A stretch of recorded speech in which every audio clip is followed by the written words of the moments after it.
To being a published author?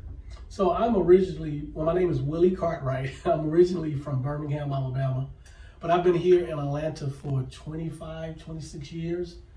And I'm an entrepreneur. My wife and I run a couple of e-commerce businesses. We've done that since 2008. We've done it solely as our only source of income since 2009. So that's really what I do, entrepreneurship and now writing.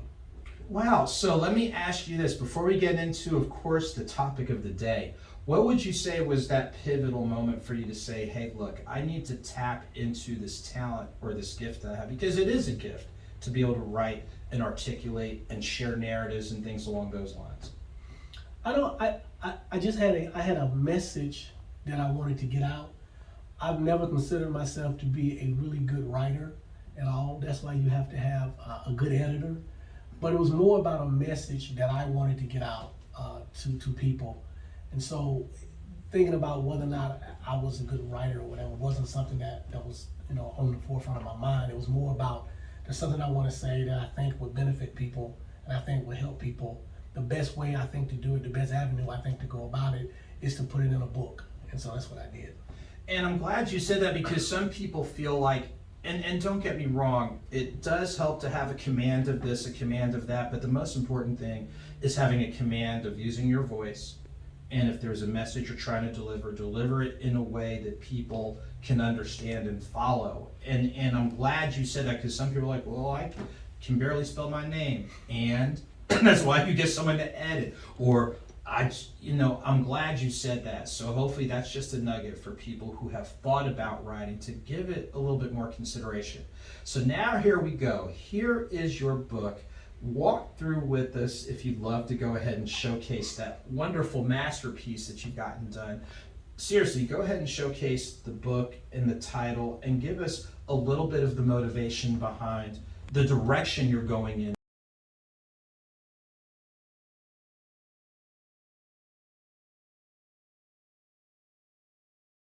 My journey away from Christianity and why I think it's been detrimental to the African American community. I know it's a long title, but I wanted to get all for of it someone in. who said that you can't write, that's a long title and a half.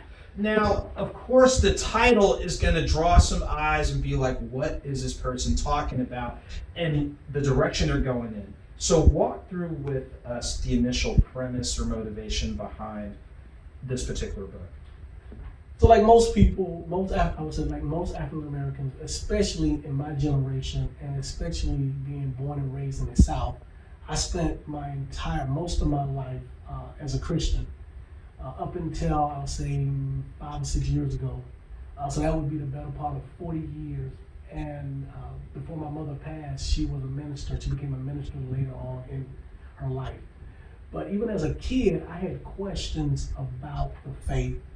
Some of the questions I didn't get satisfactory answers to. In some cases, it was more like, just have faith, don't ask these questions. And when I got to college, I was fortunate enough to come in contact with individuals who practiced different religions. And that kind of opened the door to me being able to ask more questions or to at least find out more about other religions. And as time went on, it was just a nagging feeling in me that something just didn't sit right with me and my current journey or my current faith.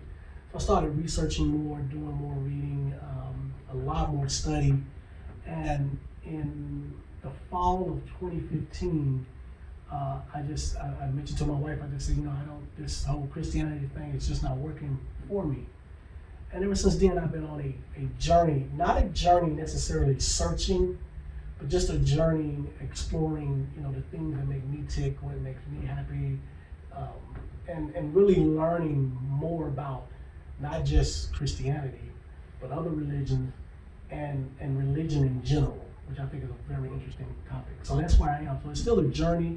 I'm no longer a Christian. I don't call myself a Christian anymore.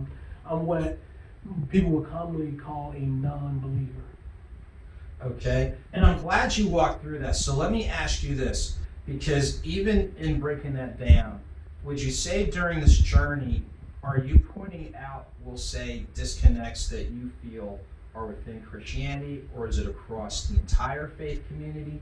Because some people would say, okay, if you do research on Christianity, there are a couple things that, based on our comprehension, are definitely going to be questionable, or definitely going to be some gray areas. But would you say that your critique is going to be more about some of those gray areas, or is it more about just the whole principle and premise of religion as a whole? So the book is twofold. The book initially starts off by talking about my background, my past, my history with Christianity. Being in church, singing weeks 24/7. As a kid, the church being the most important part of our life, the things I've learned, and then as I started to make the transition away from Christianity, the book then begins to talk about some of the things that I think have been detrimental to African Americans from Christianity. Now, some of those things cross the board of all religions, but I like to stay in my lane, and so I've never practiced any other faith other than Christianity. So I talk mostly about Christianity. There is a small section in the book about some other religions.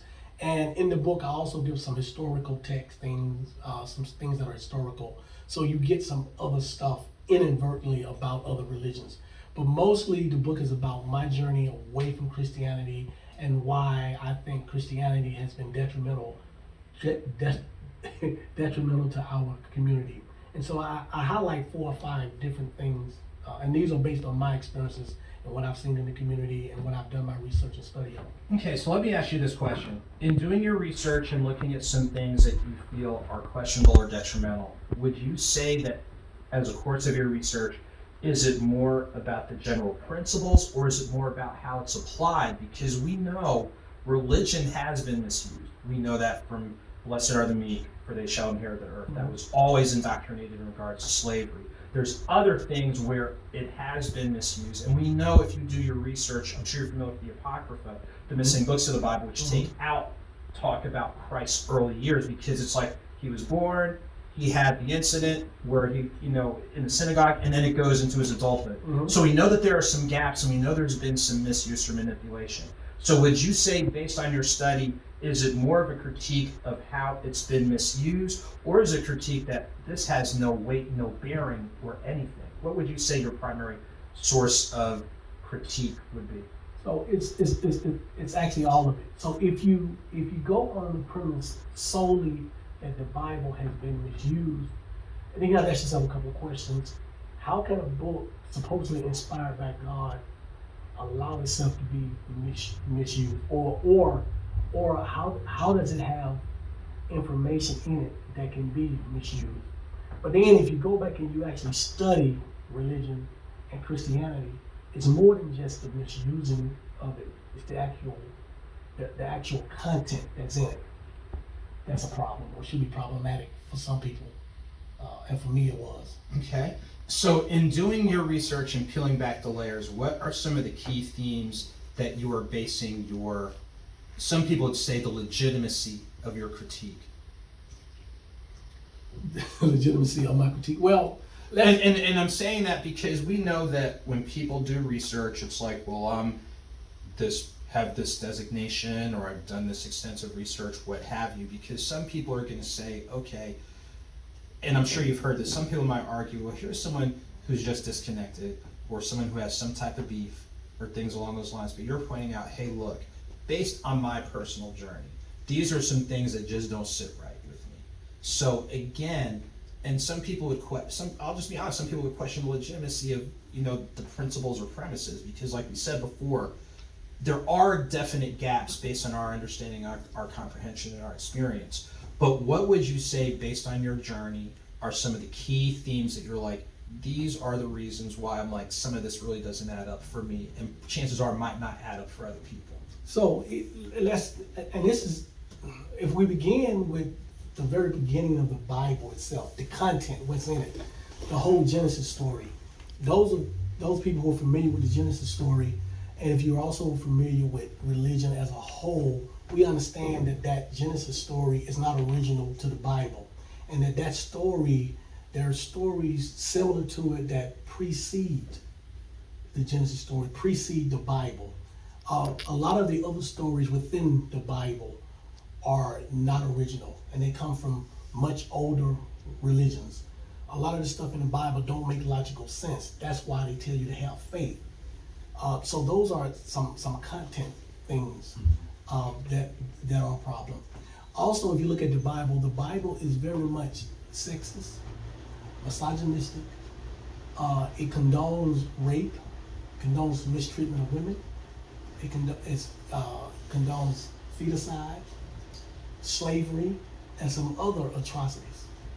That's not debatable. Okay.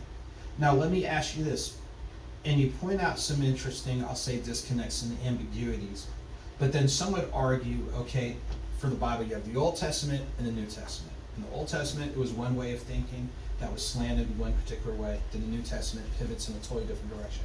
It's almost like the New Testament basically simplifies, hey look, you had whatever the Ten Commandments, you had all these other doctrines and what have you, and you simplify that approach, where you're acknowledging your higher authority and acknowledging the fact that people are made in that higher authority's image and likeness.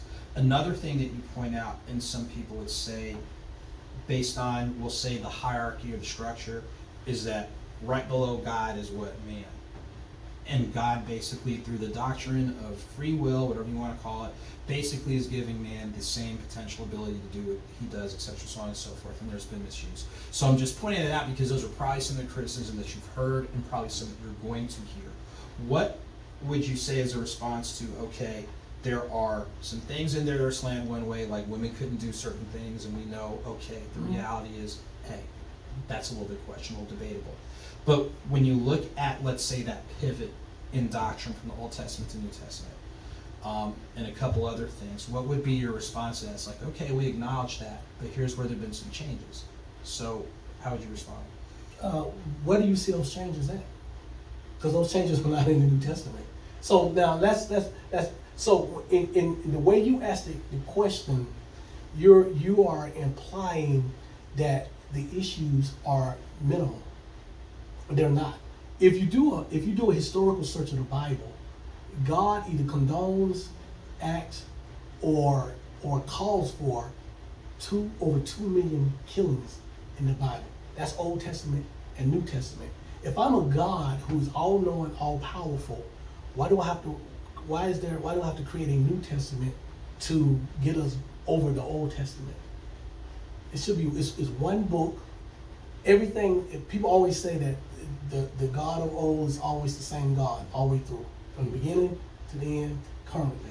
So why do we have to have a New Testament to correct the things that are in the Old Testament? And I understand the whole history of the Bible, when it was written, why it was written, Old Testament, New Testament. But we're talking about basic things in the Bible, morality things really that people follow. So there is feticide, child killings, rape, murder from the Old Testament throughout the New Testament. Doesn't change. There are even with slavery in Exodus, that talks about slavery, there isn't a correction made in the New Testament about slavery. There is nothing that says, okay, you should not have slaves. It doesn't correct what was in the Old Testament. So all those atrocities that I mentioned are from the beginning, being the Old Testament, through to the New Testament, all the way through. Okay. So in addition to pointing out some of those atrocities and some of those gray areas, what are some other, I'll say, themes that you're pointing out to saying, hey, look, would you say that this is actually the source of, let's say, people being, for lack of a term, categorized or based on the socioeconomic strata put where they are? Or is it, basically what would you say, based on the themes that you pointed out? So you pointed out a couple of those themes. Mm-hmm. What are some other themes, and do you feel like this is the primary cause to people where black folk are where they are? I don't think that Christianity is the primary cause, but I think Christianity plays a large role in it. So let's back up a minute. Christianity for African Americans has been, in some cases, great for us. We know a lot of our leaders have come from the Christian community.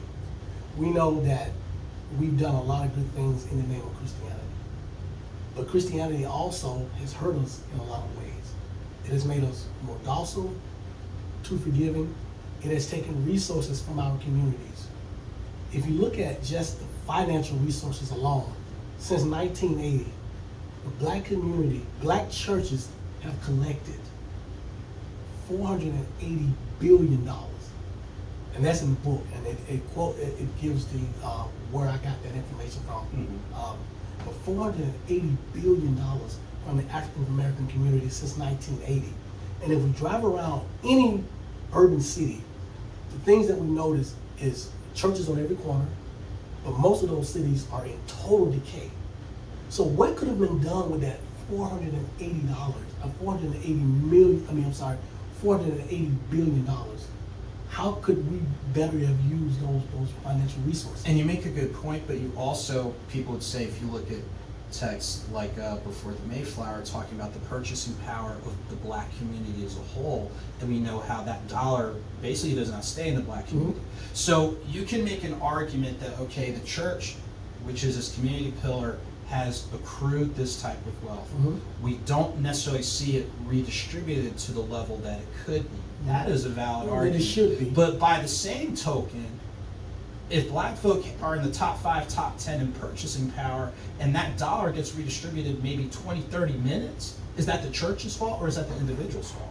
So it's almost, again, I'm putting that out there to say, all right, are there some criticisms of the church and how things have been done? And yeah, there are definite valid criticisms. But just to be clear, and I'm just making it clear for viewers, I'm just making sure you're saying this is a cause, but not the primary cause. Yeah, it is a large cause of why we're where we are. Because not only are we talking about the financial resources, we're talking about the mindset that the church creates within us. The wait for a savior mindset. Other communities fix their problems. Other communities go out and objectively tackle and fix their problems. Most African Americans in this country say, let's pray about it. Let's take it to the church. And our issues are not being dealt with that way. Going back to your point about the black community itself handling the money, there is not another entity in this country that has more of our financial resources than the black church. So you give that money to the church takes that money and puts it into a bank, mostly white banks, and people outside of our communities borrow that money or get loans to create their own businesses. Some of us, people who look like us, who put that money in the bank, who put that money to the church, and the church have given that money to the bank, we can't go to a bank and get loans. But we are helping to finance people outside of our communities that don't look like us through our giving at the church. So let me ask you this to that point. So would you say it's the church's fault, or is it the leadership's fault, or things along those lines? And you're also making an assertion that this is basically the model any and everywhere. And No, I never said it was any and everywhere. But you just went ahead and said that in the majority of instances, to go ahead to your point, you said the majority of instances where you see churches in urban areas, it's like every block, every corner, and it's the whole stereotypical church, package store, liquor store, I said the majority. things along those lines. Not all. So in other words, and this is just for clarity, you're saying that in your journey, you've gone to the majority of all these urban areas, and that is what you see. Here's another thing that you're saying. You're saying the majority of people in church have a particular mindset, but that kind of ties in with images that are put out in the media saying, well, the majority of black folks are committing crime. No. I'm saying no. Let me go ahead and make You're adding stuff that I didn't say. I'm not adding stuff. I'm using that as a parallel because what you're saying is this. You're saying that the church is responsible for indoctrinating black folks to be the following: the savior complex, being docile, not speaking up, speaking out, and letting, we'll say having moral decay and economic decay. The religion is widely responsible for that. But here's the thing, that is kind of making a generalization, because what you're saying is you've gone to this is all validity and reliability, you've gone to every urban area, that's what you've seen. You've gone to every person or the majority of people who are in these places, and you're saying that's how everybody is. And you know that's a fallacy. Wait. That's a fallacy. Did I ever say that's how everybody is? You said the majority of cases. The majority and everybody is two different things. Okay, so the majority means what? That means, for example, if there's the majority could be 51%. The majority could be of 80 or 90%. Okay, but the majority is not all. I never said all. So let's get to the point. The point of the matter is this: the church is partly responsible for the mindset that we have, the things that I mentioned. The church is partly responsible for taking our resources and not redistributing it back into the community the way that it should be. That's a fact. And in most of the communities, black communities in this country, urban city, you can go to any of them, and you can, in most of them, you will see decay within the city, and you will see churches on almost every corner, and those churches collect money from us every Sunday. And yes, there are churches who do things for the community, but there's not enough. There's not enough of it going on. Okay, so now what you're saying is the call should be, when you're looking at, like you said, you're looking at your journey, you're looking at some of the disconnects. The call sounds like it should be the church, the leadership, and the people need to, we'll say, change their mindset, change their approach, and see what they can do to be more aware and more proactive, especially, like you said, if part of the issue is, like you said, redistribution of wealth, resources, etc., and the church is sitting on this pot, can the church tap into more of that pot to constructively do more and invest more? Now that you're not going to pretty much get any argument about, because yes, there is more that can be done, more that should be done. But are you saying that it's Christianity and the way that it's been indoctrinated is the problem? Is Christianity itself the problem? Or is it the leadership within Christianity and people not having this debate, discussion, seeing, hey, here's where you are, but what can we do differently? You cannot separate the church from the church leadership from the church doctrine. You cannot separate the three. So the way we practice Christianity, regardless of how it was taught to us, the way we practice Christianity in some areas has been completely detrimental to our community as a whole. That's what I talk about in the book. That's the point that I'm making. That you cannot debate that. That's irrefutable.